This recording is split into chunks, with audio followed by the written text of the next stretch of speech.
and today we are doing a little Fred's Magic Hour, just a quick talk about what the new banned and restricted update for Magic the Gathering.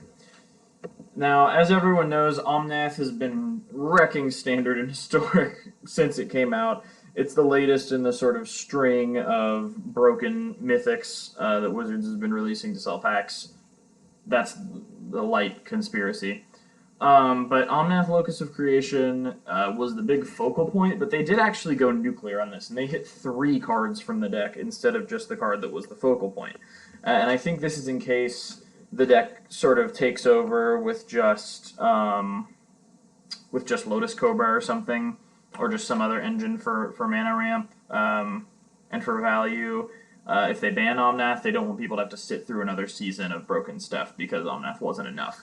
So, unlike the Hogak in Modern sort of debacle, about a year ago now, where they sort of banned one card at a time and it wasn't enough each time, and like Modern was unplayable for many months, they're sort of nipping it at the bud here and getting rid of 3 problem cards at once. So, in Standard, Omnath Locus of Creation is banned. Now, if you've been playing a lot of Arena lately, you're going to know Omnath. 4 mana, 4/4, every color but black.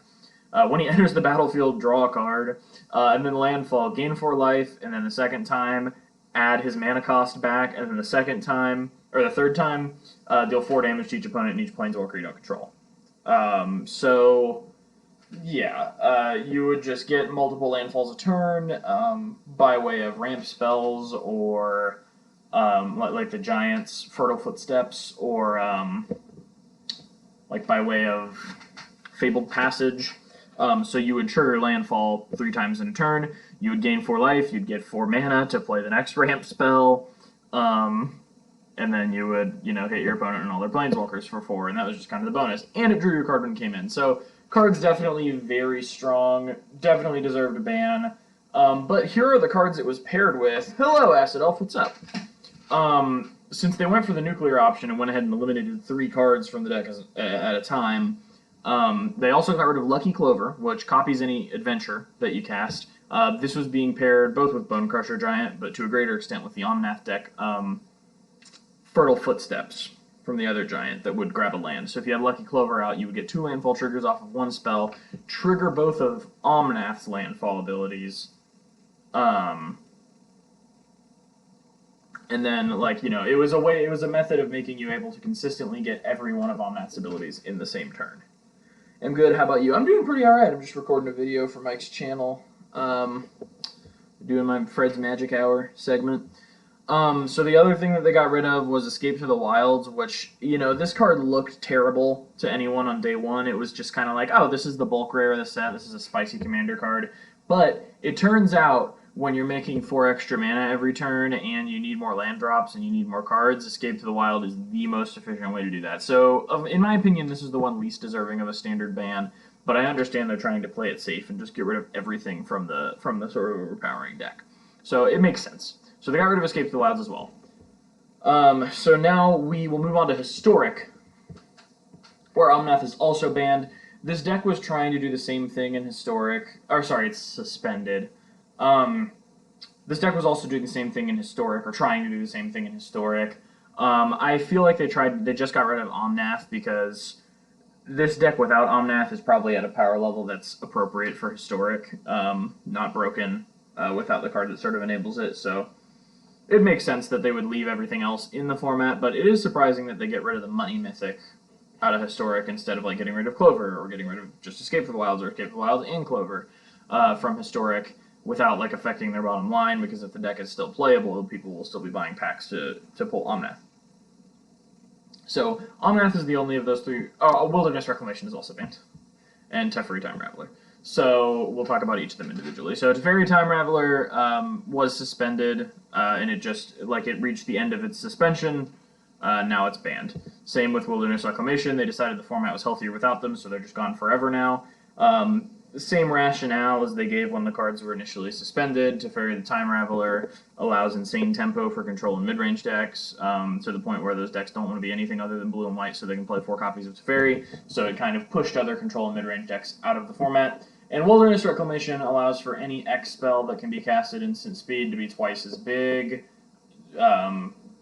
and just allowed you to spend all your mana on one turn and then leave up like some fat instance like Sphinx's Reclamation and stuff to cast on your opponent's turn. So just given the fact that, you know, some more cards that synergize with this, like Sphinx's Revelation, are now legal in Historic, they decided not to bring this back, and I think that was definitely the right call. And then Burning Tree Emissary is unsuspended. This is the spicy one. I did not expect this.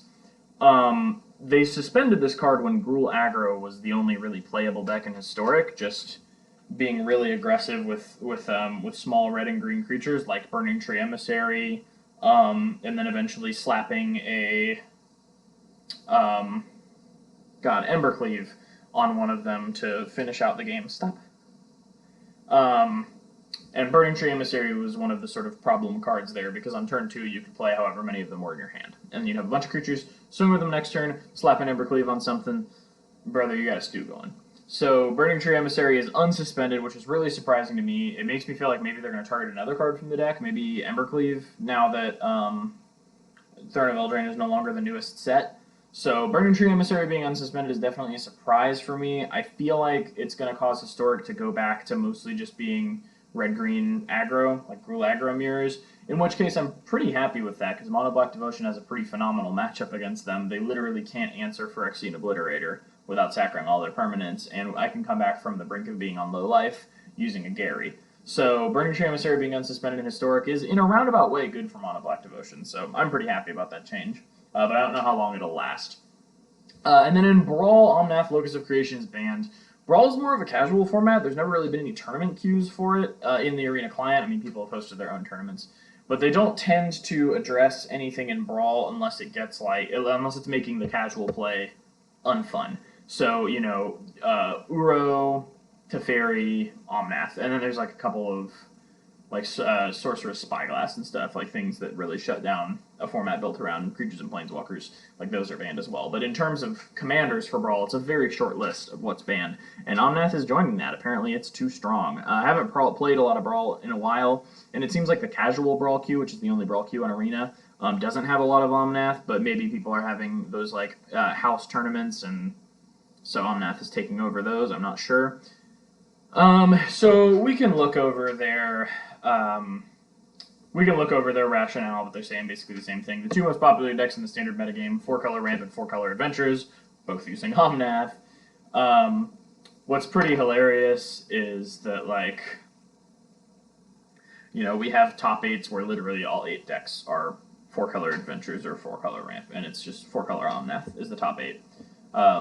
And like not even one other deck in there, not even one Blue-Black Rogues in there. But Blue-Black Rogues will have its time to shine. People are saying it might be broken, and I don't know about that, but we'll see. Maybe with this banning, it'll be the top deck in the meta. It wouldn't surprise me. I don't think it'd be broken though. So yeah, they're addressing the Omnath elephant in the room, and then to also get rid of the sort of ramp decks that they don't want to take a huge share of the meta. Escape the Wilds, odd choice, but you know, we talked about that. Historic, you know, same sort of meta share there, so they went ahead and got rid of it. It's the same. I want to see the rationale for Burning Tree Emissary. Burning Tree Emissary is a different case. Since that suspension, the power level of Historic has increased considerably with the release of Jumpstart and Amonkhet Remastered. We've seen the meta share of Gruul Aggro fall off notably. After considering the overall power level of the format and the matchups for Gruul Aggro, we think there is room for Burning Tree Emissary to be a healthy and interesting addition to the format again. Burning Tree Emissary is unsuspended in Historic. Okay, I am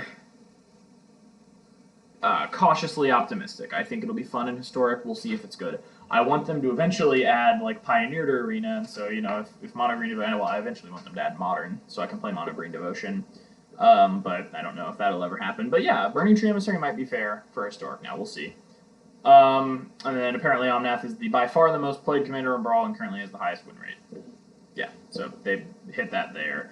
It remains legal in Historic Brawl events, which there are barely any of, unfortunately.